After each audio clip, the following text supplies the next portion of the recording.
নমস্কাৰ, মোৰ নাম হৈছে ভূপেন দাস। মোৰ ঘৰ বৰচলাত। যি আমাৰ অসমলৈ ৰাস্তা নিৰ্মাণ কৰি দিলে, বিশেষকৈ আমাৰ বৰচলাবাসী ৰাইজৰ কাৰণে যিটো এটা কমিউনিকেশ্যনৰ যিটো ব্যৱস্থা কৰি দিছে, আমি সঁচাই আনন্দিত, উৎফুল্লিত। আৰু আমাৰ এই ৰাস্তাটো হোৱাৰ ফলত আমাৰ যি ব্যৱসায় বাণিজ্য কৰি আদি কৰি আমি লাভান্বিত হৈছোঁ।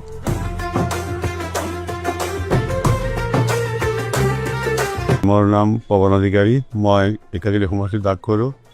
এতিয়া আমাৰ আছাম মাৰাৰ যদি এই ৰাস্তাটো হোৱাৰ কাৰণেই ধুনীয়াকৈ আমি গুৱাহাটী অহা যোৱা কৰিব পাৰিম। আৰু এই ৰাস্তা হোৱাৰ কাৰণে আমাৰ ব্যৱসায় বাণিজ্য উন্নত হৈছে। মই বৰচলা বজাৰৰ এজন স্থায়ী দোকানী। আমাৰ ইয়াত বজাৰত ডাঙৰ এটা 2-3টামান ডাঙৰ ঘৰ হ'ল।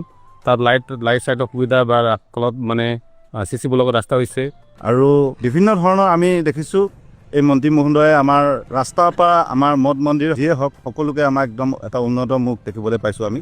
চিকিৎসাৰ ক্ষেত্ৰতো আমাৰ বাহিৰৰ পৰা ডক্টৰ আহি সুবিধা পাইছে। বাকী এমাৰ্জেঞ্চিৰ কাৰণে যদিও গুৱাহাটী যাব লগা হয়, আমি 2-2.5 ঘণ্টাত গুৱাহাটী পাই যাওঁ। আজিকালি বহুত সুবিধা হৈছে, ডেভেলপ হৈছে। এতিয়া আমি ৰাতিপুৱা গুৱাহাটী গৈ পেলাই দুপৰীয়া ঘূৰি আহিব পাৰি।